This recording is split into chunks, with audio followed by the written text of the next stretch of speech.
Oh. Iki ka, kuante, managakon ka. Sige. Sige.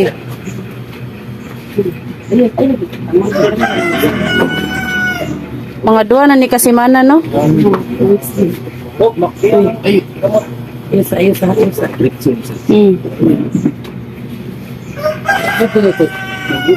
Pwede na to, dire. Lagi pasakay. Para yan tail, dili, magkuan niya. Finish na. Hinay lang. Hinay lang. Hinay lang, ulit ang sige. Okay, bangon. Sige ka na. Itukod na. Tukod na.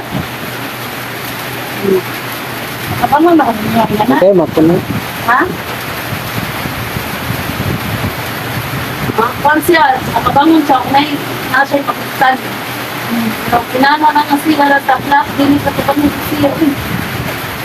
Pero karon, bangon na siya. Uli na, bago pa man na, mas may nadali na yung mga kuwanda yun. So, nabi yung uban nga, kuwan na, abtad tuig, usa parang pahilot diri. Kami kayo, bawa parang lagi ng pataak ko at yung pagkuman. Katabi lagi niya tayo sa pagkuman. Kano.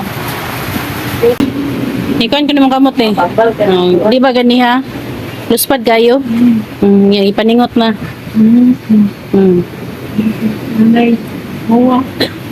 Klaro-klaro na po di mong storya. Sa kalikod nga na eh. Oh. Ganiha, mura kag hubog, di ba? Kinanglan, agakan ka og maglingkod. Putong barawa na siya no? Liyok yung lawas eh. Oo. Steady na. Steady naman siya, oh. Makakuha naman yan. Tinamaan naman. Tinamaan na sa kilid. Na, control na niya oh.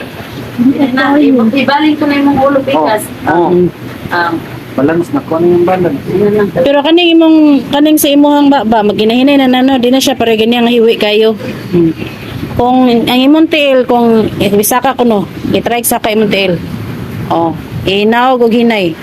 Diba makontrol na nimo, di para ganiha nga bundak no.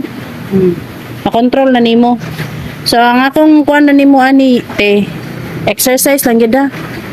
Kuan lang exercise. Oh, tubig, importante tubig. Ay jud pabiyag tubig.